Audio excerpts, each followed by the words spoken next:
A estrutura de Brasília é formada por dois grandes eixos que se cruzam em ângulo reto: o eixo rodoviário e o eixo monumental. No traçado da cidade, os princípios da técnica rodoviária foram aplicados à técnica urbanística.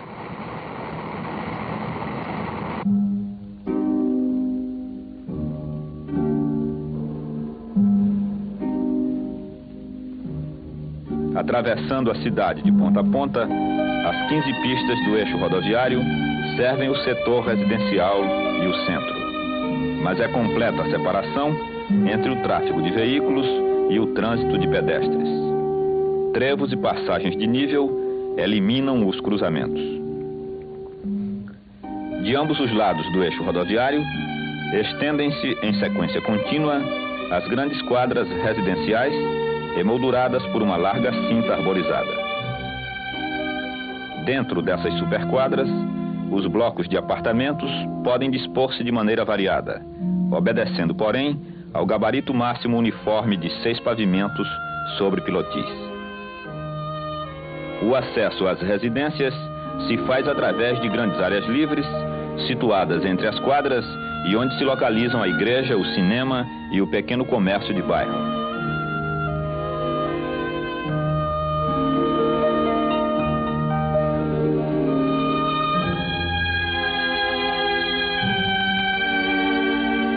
Destinadas a atender às necessidades locais, as lojas têm duas frentes.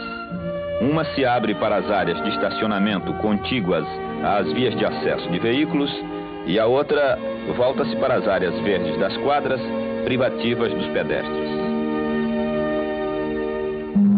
A superquadra é o reino da vida familiar confortável. Protegidas do tráfego de veículos, as crianças dispõem de amplas áreas de recreio e escola primária na proximidade de casa. 4 superquadras formam uma unidade autônoma de habitação coletiva, com as comodidades da vida comunitária, inclusive um clube de vizinhança. No estágio atual da construção da cidade, poucas unidades estão completas. Os clubes, como as igrejas e as escolas existentes, servem a mais de uma unidade de vizinhança. Em Brasília, é frequente o conflito entre arquitetura e ornamentação, entre a concepção do arquiteto e o gosto do morador. Ainda são poucos os locais de diversão noturna. Existe, por enquanto, o único cinema na zona residencial. O centro de diversões será edificado nas grandes áreas libertas de tráfego, sobre a plataforma criada pelo cruzamento dos dois eixos estruturais da cidade. Perto dele, localizam-se os hotéis, os bancos e os prédios de escritório. O Teatro Nacional, embora ainda não concluído, já está em funcionamento. O centro de atividade em Brasília veio localizar-se espontaneamente na via W3, destinada pelo plano principalmente ao tráfego de caminhões. Proibida hoje a esse tráfego, a W3 funciona como a rua principal de uma cidade de província. Essa função imprevista provoca ali os congestionamentos comuns em outras cidades.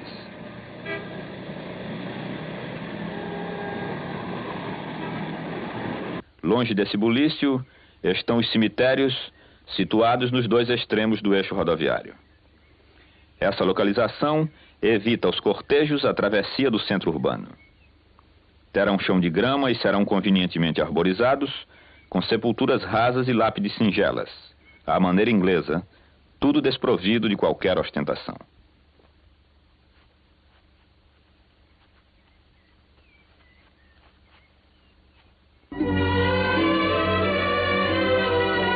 Envolvendo a cidade, o grande lago artificial aumenta o grau de umidade do clima seco do Planalto. Brasília foi concebida para atender não apenas às necessidades de uma cidade moderna, mas também para ser a capital do país, com todos os atributos inerentes a essa função. O Palácio da Alvorada, residência do presidente da República, foi imaginado pelo arquiteto como a casa de um homem comum, um brasileiro eventualmente escolhido para dirigir o país. Apesar de seu desenho novo e original, segue o mesmo partido arquitetônico de uma casa grande de fazenda brasileira, com varanda em volta e capela lateral.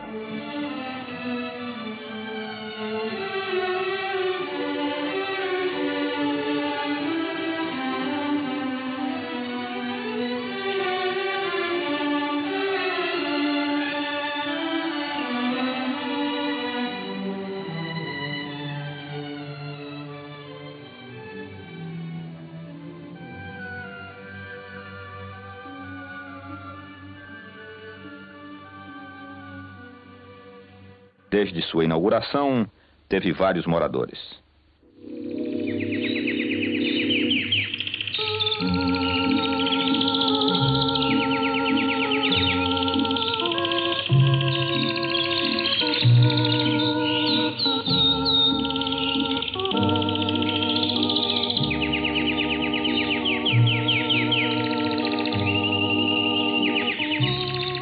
5 anos depois de inaugurada, Brasília tem mais de 300 mil habitantes. Desses, cerca de 40 mil são funcionários públicos. Para os mais graduados, apesar do conforto de suas residências, Brasília ainda é apenas um lugar de trabalho distante e inconveniente. Eu vim para aqui em 1959 com Oscar Niemeyer, meu amigo de toda a vida, com quem eu colaboro fazendo o meu trabalho de integração arquitetônica. A maior parte dos numerosos intelectuais que afluíram a Brasília, atraídos pelo vulto do empreendimento humano e artístico, deixou a cidade depois que 230 professores se demitiram da universidade durante a crise ocorrida em 1965. Para que todos os escalões do funcionalismo público pudessem conviver numa mesma área de vizinhança, os apartamentos de Brasília deveriam obedecer a 3 padrões econômicos distintos. Em Brasília, eles resolveram ir para Rio e São Paulo. E a minha filha, porque é funcionária, ele também resolvemos ficar... Conforme o plano, a cidade não seria dividida em bairros ricos e bairros pobres. Haveria integração em vez de discriminação, o que não houve. Os edifícios construídos às pressas para alojar os que primeiro se aventuraram a trabalhar em Brasília e que lá chegaram prudentemente sós, servem hoje às famílias, em geral numerosas, de funcionários de baixo poder aquisitivo. Como a criança, há possibilidade de vencer nos estudos, porque todas essas escolas são escolas do governo.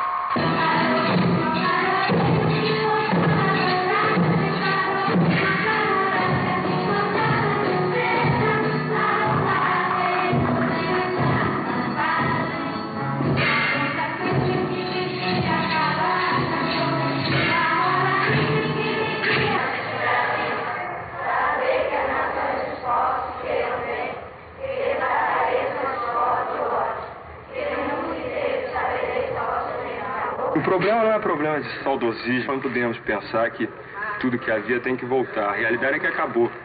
E não tem mais uma coordenação dentro dessa estrutura. Os alunos estão perdidos porque não sabem o que fazer, o que procuram. Que existe um bando de gente perdida andando no corredor, procurando o que fazer para passar o tempo, esperando a hora do almoço. Sim, isso não há, por parte dos professores que foram contratados, entende? Um ânimo tão grande para pesquisar um novo método de ensino conforme a realidade brasileira. Ou se tradicionaliza a escola para ela entrar num esquema normal e voltar a funcionar, ou então se acaba, se fecha, que é muito melhor. Pode destruir isso tudo. A Universidade de Brasília, que foi planejada para ser a vanguarda do ensino superior no Brasil e que chegou a funcionar assim, hoje é uma universidade como as outras. Para a maioria de seus habitantes, Brasília é uma cidade como as outras. 2/3 dos que trabalham em Brasília, incluindo os operários que a construíram, moram fora dos limites urbanos.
Brasília? Pretende continuar morando aqui?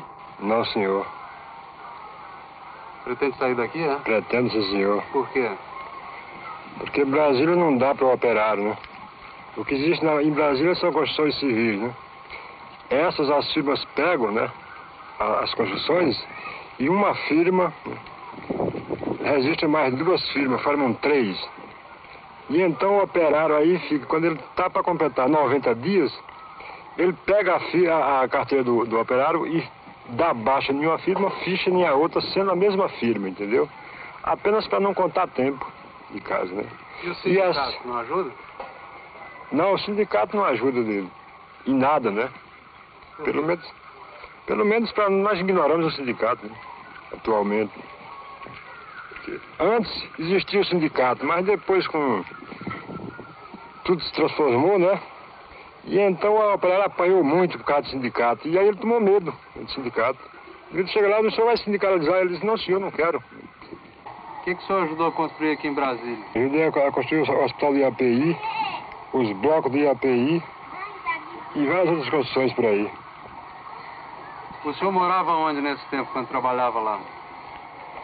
Morava no habitador do IAPI.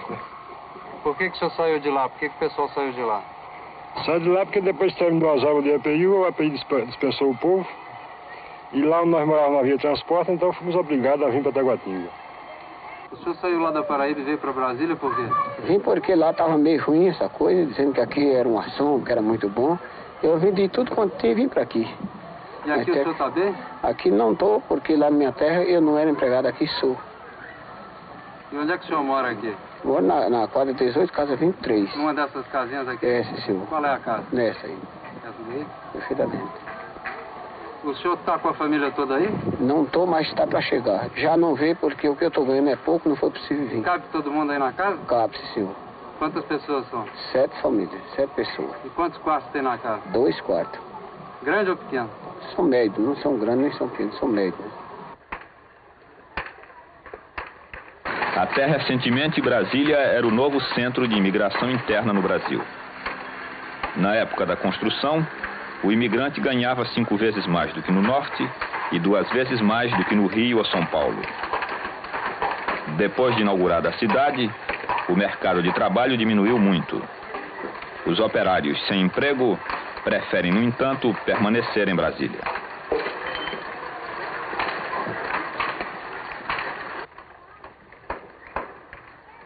Porque teve pessoas da pouca coisa que tinha como pobre deles chegarem aqui, meter naquele caminhão que chama-se basculhante. E quando chegava aqui, eles viravam assim o basculhante. Até, eu acho que até criança estivesse dentro e era despejado. Despejava tudo. Era madeira, com os móveis, com tudo. Pessoas que ficou com as coisas tudo escangalhado. Os nossos braços foi que teve que derrubar essa mata. Fizemos fogo, faziam fogueiras aqui para poder conseguir armar os barracos. Ficou pessoas aqui no relento. Uma época fria, que morreu crianças aqui de frio e morreu adultos também. O que aconteceu com nós entrou com uma fazenda aí para trabalhar, né?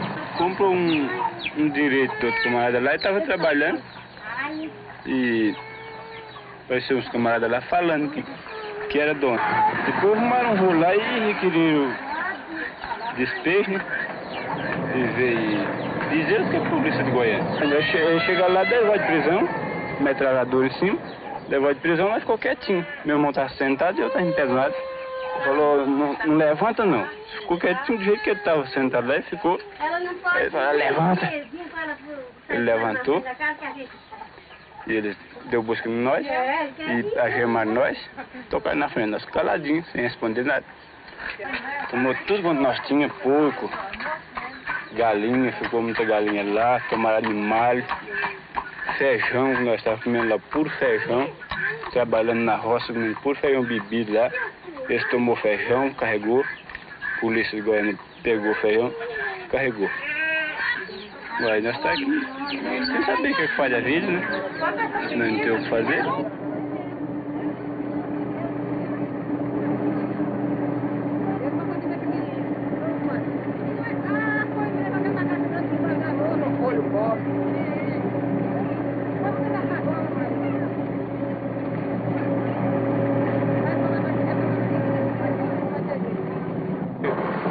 Vitória de Santo Antão. Que estado? Pernambuco. Por que você saiu de lá? Porque lá tá ruim de ganhar dinheiro. E agora o senhor veio para Brasília com trabalho? Eu vim com a Brasília em busca de trabalho. O senhor veio sozinho ou com a família? Vim com a família. Pode mostrar sua família aqui? Mônica? Eu? Mostrar sua família? Ou não. Uma é essa, uma filha, a outra filha, cadê o pai? Vamos pra cá. A outra filha e a esposa. Tem 20 anos. De onde você veio? Vem da Paraíba. O que você fazia lá de trabalho? Trabalhava fazer brócolis no farmácia. Por que você saiu de lá? Porque não está prestando para ganhar dinheiro. O que você veio fazer em Brasília? Vim atrás de serviço, né? Você veio sozinho ou com gente? Vim mais 2 companheiros aqui. O que vai ser sua vida lá em Brasília? Não sei, né? Boa ou ruim? Não sei se vai ser boa ou se vai ser ruim, não sei.